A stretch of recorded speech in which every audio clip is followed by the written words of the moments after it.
Hi, I'm Rosa and I'm here to talk about books. Today I want to introduce you to a readathon, a reading marathon, which has already started at the beginning of September, but which is nevertheless so exciting that I still want to join even though the month is already halfway over. The readathon I'm talking about is the Climathon, which is organized by Tasmin on her channel Tasmin. I will link the introductory video below, but in short, it's a climate change readathon, and the goal is to read books concerned with climate change. This can be fiction or non-fiction, any genre is allowed, but there are certain categories that have to be or can be fulfilled, which are displayed on this wonderful bingo card over there. I have already started reading some of the books, but still I'm not sure if I can manage to squeeze 9 challenges in what remains of September, but I'm gonna try very hard to at least make a bingo, like connect 3 dots in a line. Now let's get into my selections for the challenges. The first challenge is non-fiction, and I want to read The Mushroom at the End of the World on the Possibility of Life in Capitalist Ruins by Lowenhaupt Tsing. This is one of the books you find on so many reading lists. Lowenhaupt Tsing is a professor of anthropology, so expect this book to be written from an anthropological perspective, which is something I find very interesting.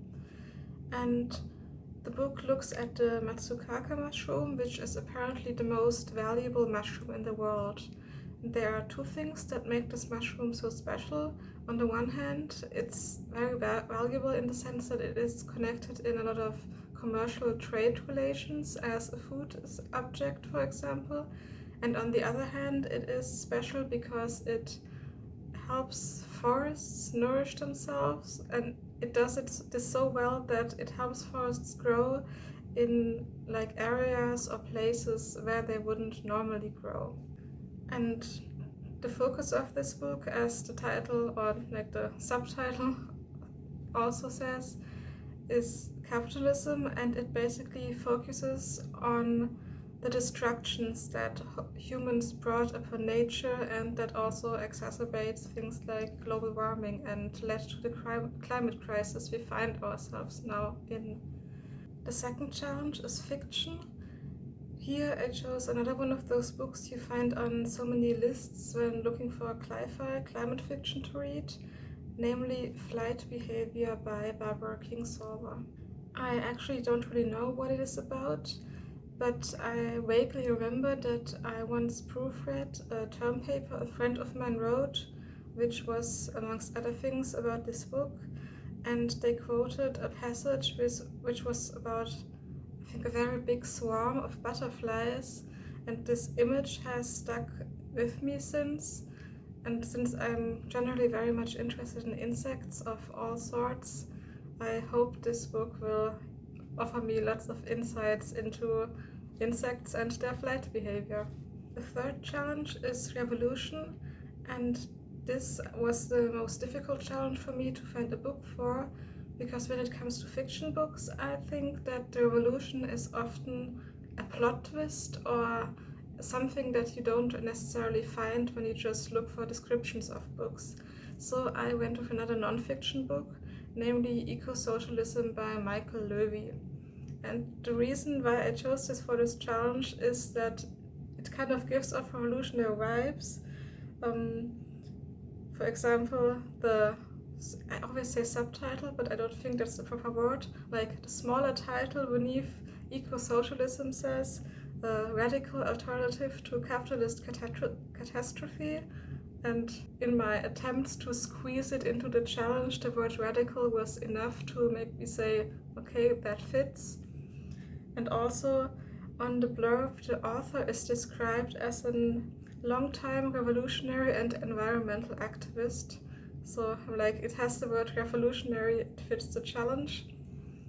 And yeah, it's a collection of essays on this idea of ecosocialism, like an alternative to capitalism that is based on socialist principles with a focus on ecology, as far as I understood now, but I've only read the introduction so far.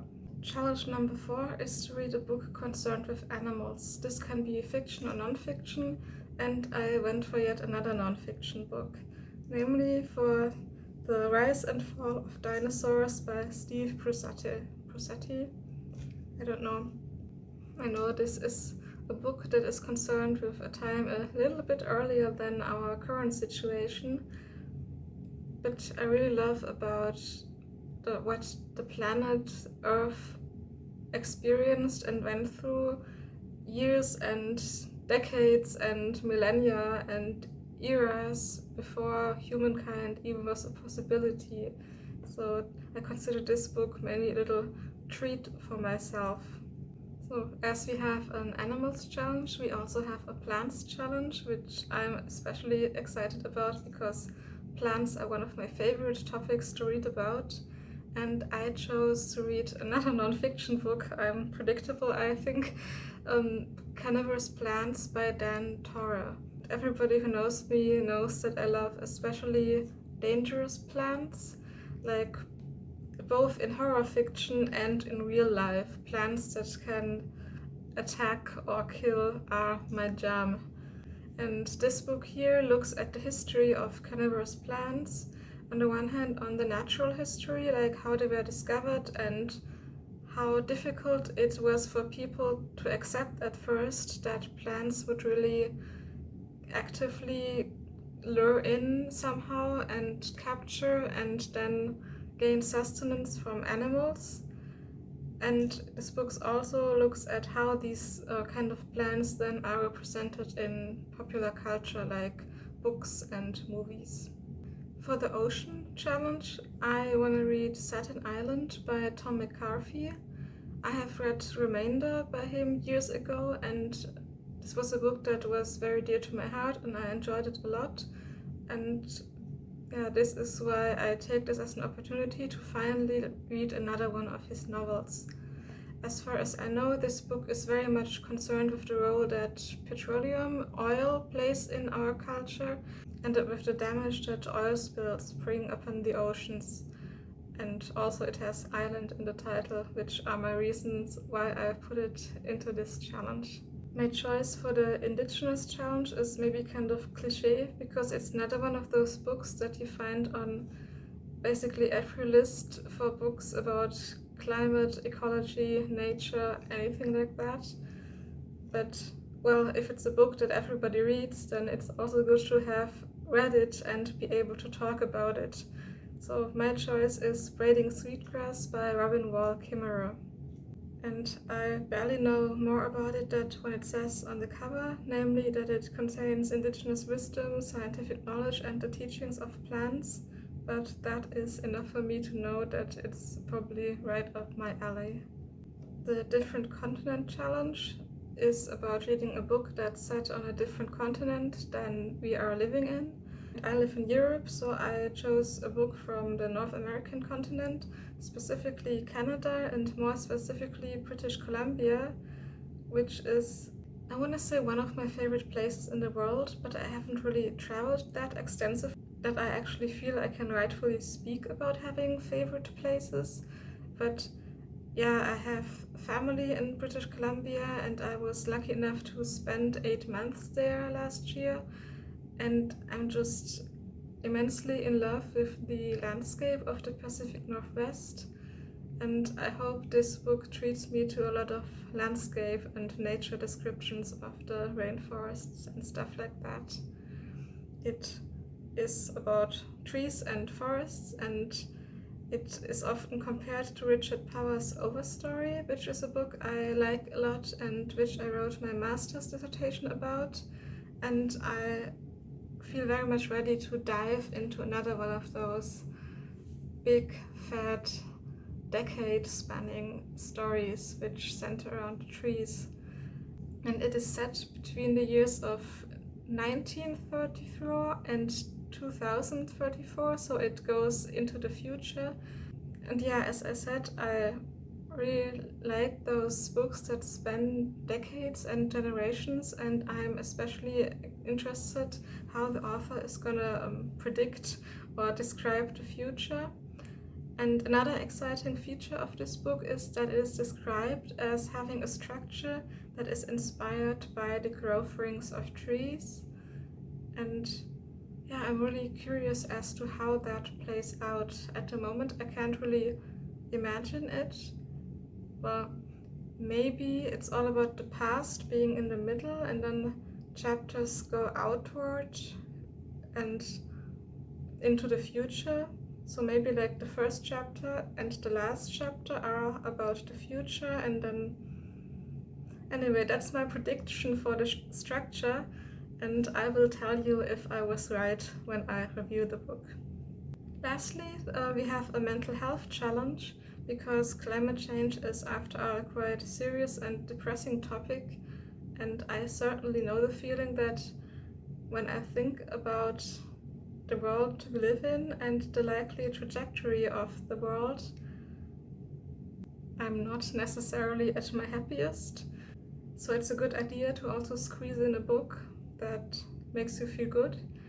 My choice is probably a little bit counterintuitive, because I'm not really a fan of most popular books that actually deal with mental health, because I find most of them tacky and kind of they make me feel as if I could read the inside of a fortune cookie and then at least have a snack.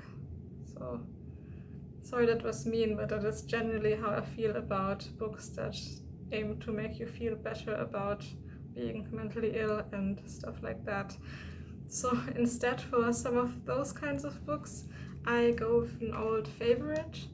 It's Relic by Douglas Preston and Lincoln Child, and I ordered it secondhand, and it's a first edition, and apparently back then they published under the pen name of Lincoln Preston, which I found extremely funny.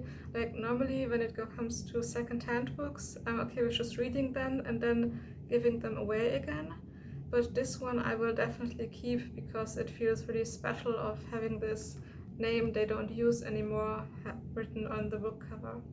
Anyway, yeah, it's the first book of probably my absolute favorite book series, and it's also one of my favorite books inside this favorite book series.